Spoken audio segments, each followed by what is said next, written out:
What's up, everybody? My name is Tyler, Mom's Basement MMA, and joining me on the program today is a welterweight contender. He trains at Nashville MMA. Rashad Lockhart's on the program today. Rashad, welcome to the program, sir. Always a pleasure to meet new faces. You're on the program for the very first time, the People Show. So glad that we can make this happen. Appreciate the time today. Yeah, I'm happy to be here. Happy. Thank you for having me, and thank you for always being there for the Nashville MMA guys. I've seen Yes, you sir. enough times. Well, here we go. December 21st, you're going to be making your professional welterweight debut. Can you tell me a little bit, Rashad? Very important decision to make. What led you to believe that after an amateur career that spanned quite a bit of time that you were ready to make this important step in your MMA journey?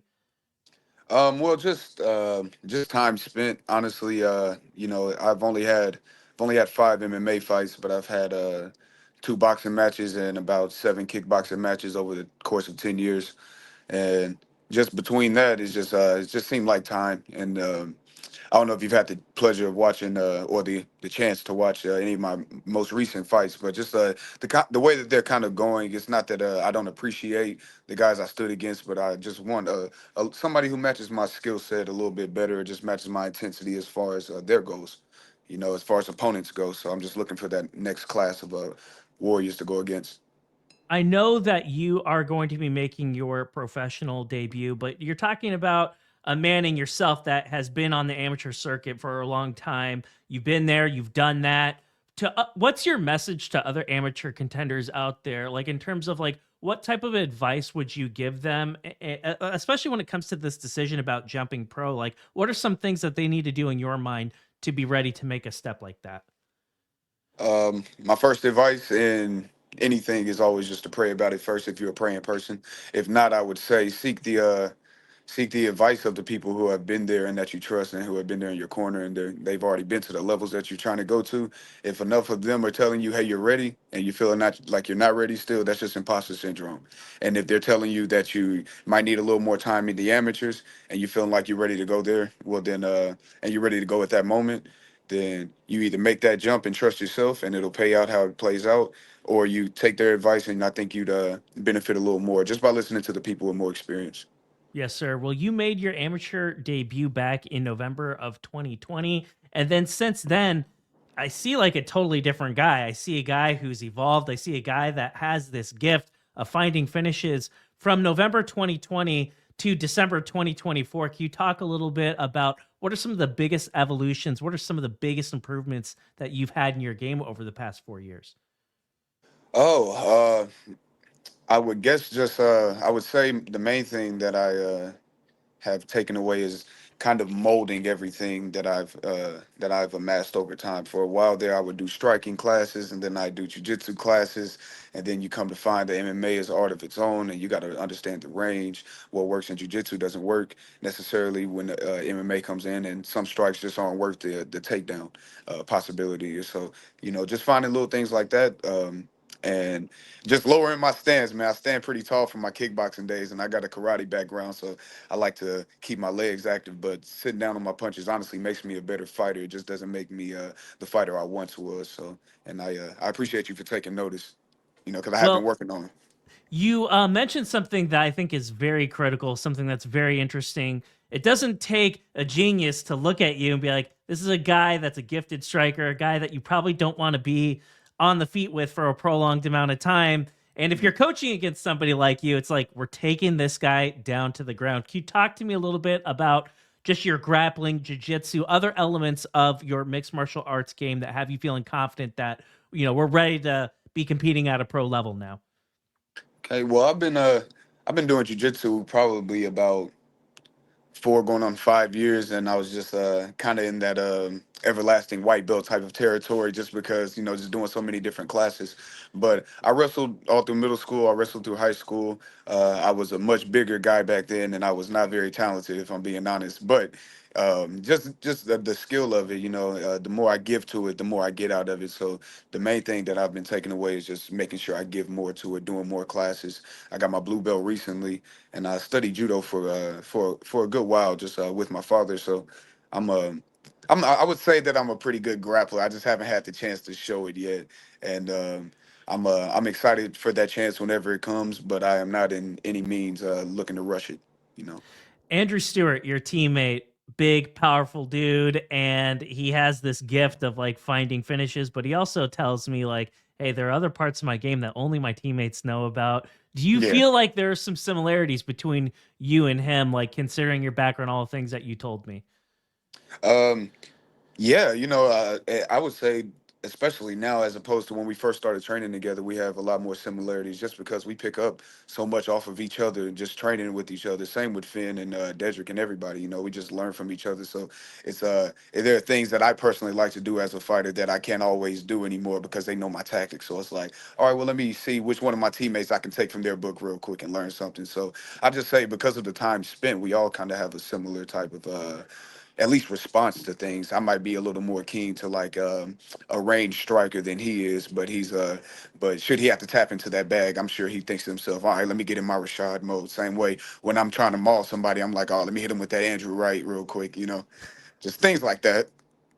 Is your gym, is it like really exciting right now? Because like not only are you fighting, but all your teammates, a lot of you guys are going to be all competing on the same card. Are things at the gym nuts right now with everyone kind of peaking and getting ready for the 21st? And things always kind of nuts around here. Honestly. No, yeah, we all pretty high intensity as far as our output, and a good thing about the people at this gym that I fight with is we all try to at least come in here in good mood. So that's that is all the more appreciated when everybody's cutting and everybody's trying to make weight and everybody's focused on their camp. For us all to have that all going through our minds plus life, and then still come in here with a general good mood and still happy to see each other, excited to train. So yeah, so that's pretty much been the dynamic leading up to.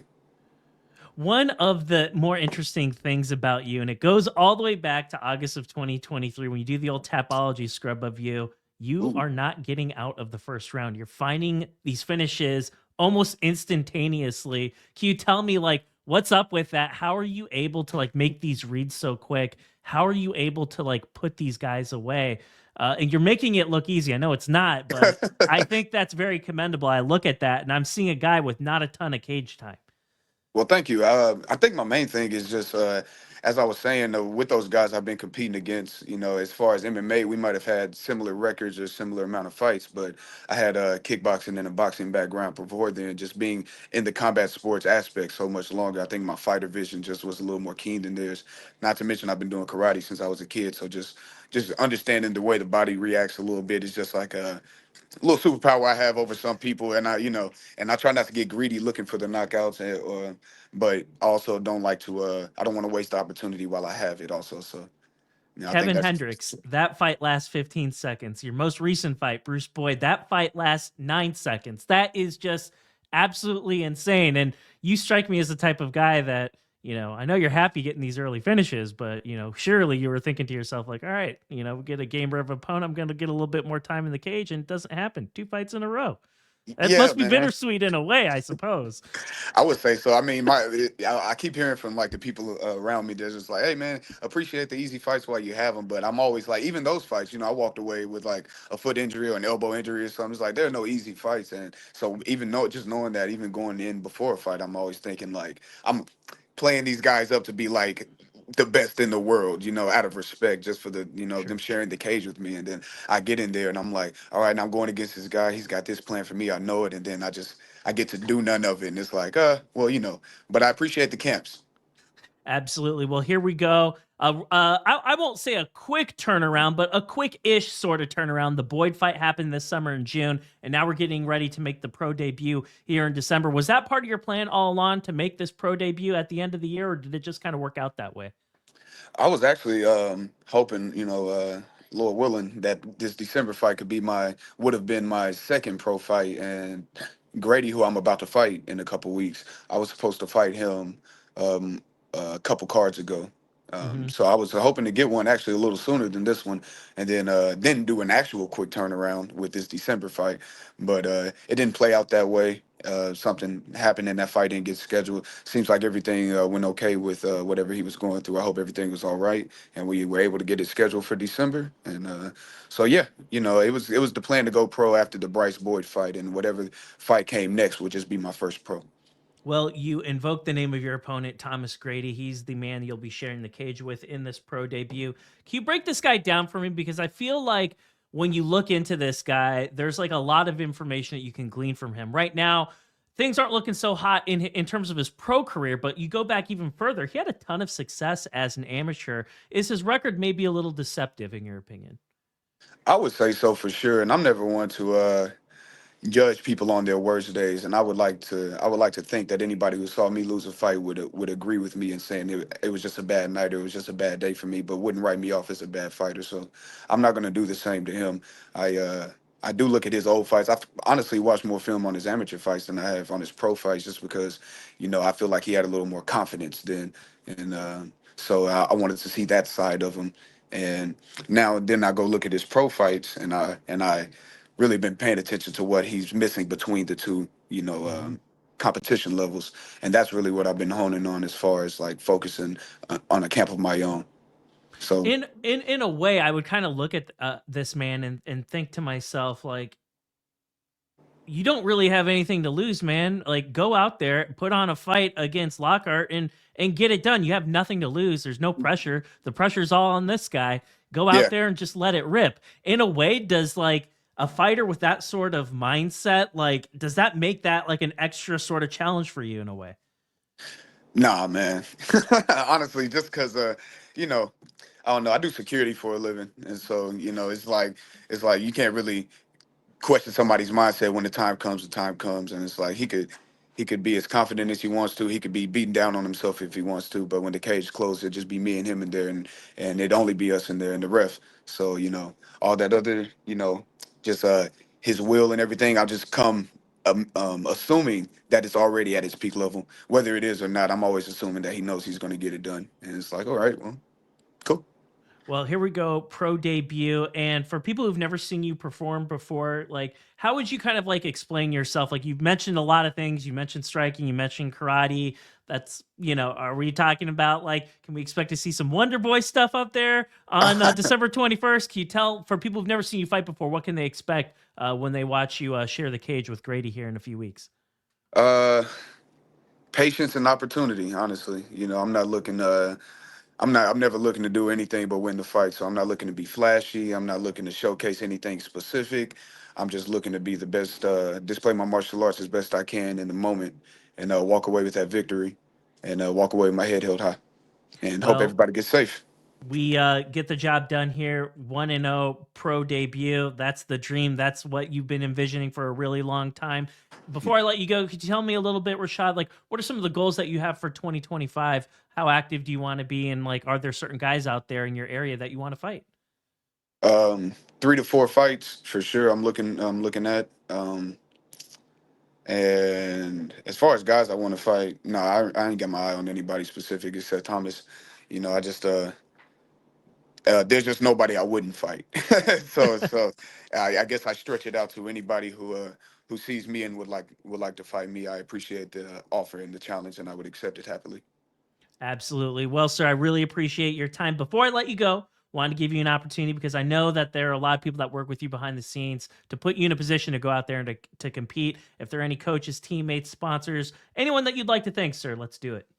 All right, we got everybody on the fight team, specifically Dedrick, Finn, Tama, and Andrew. Just we've been training a lot together. Everybody who has a fight coming up, Dustin specifically, he's amazing. BT, my jujitsu coach, Tim, my strength coach, and my parents and my girl. Well, ladies and gentlemen, the day of reckoning, December 21st, that'll be taking place very, very soon. Make sure you go out and check out the show if you're in the Nashville area. Rashad, appreciate the time today, sir. Looking forward to having you back on the program very soon. Thanks, man. I appreciate the time.